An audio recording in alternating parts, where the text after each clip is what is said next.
की, श्री श्री माँ मुनि की, श्री श्री माँ मुनि की, श्री श्री भाईदा की, श्री श्री आश्रम माता की, अखंड संगठन की, श्री श्री दादा मुनि की, गुरु जी की।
এইমাত্র শ্রীভূমিতে পদার্পণ করলেন এবং বিকেল ৬ ঘটিকায় দর্শন দান করবেন।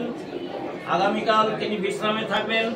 তারপর পরশুদিন দ্যাট মিনস ৭ তারিখে তিনি ব্যাকুল দীক্ষার্থীদেরকে দীক্ষাদান করবেন, উপনয়ন প্রদান করবেন, হাতে করি দেবেন।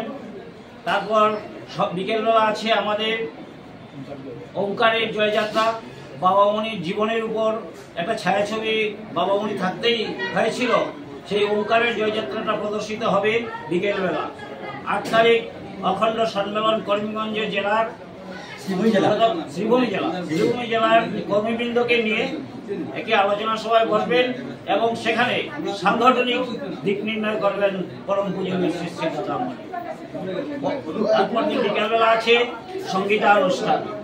৯ তারিখ আমাদের শিলচর হয়ে তিনি গুরুধামে চলে যাবেন এবং প্রতিটি অনুষ্ঠানে সবাইকে যোগদানের জন্য করিমগঞ্জ জেলা কমিটির পক্ষ থেকে আমরা এবং শ্রীভূমি মণ্ডলীর পক্ষ থেকেও আমরা আমন্ত্রণ জানাচ্ছি।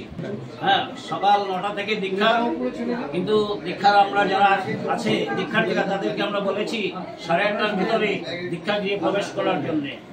৯টার থেকে দীক্ষা শুরু হবে। এতে অনেক দূর দূরান্ত থেকে আসবেন। যতদূর আমরা জানতে পেরেছি আগরতলা, ধর্মনগর, ওদিকে তো জেলার বিভিন্ন অঞ্চল আছেই।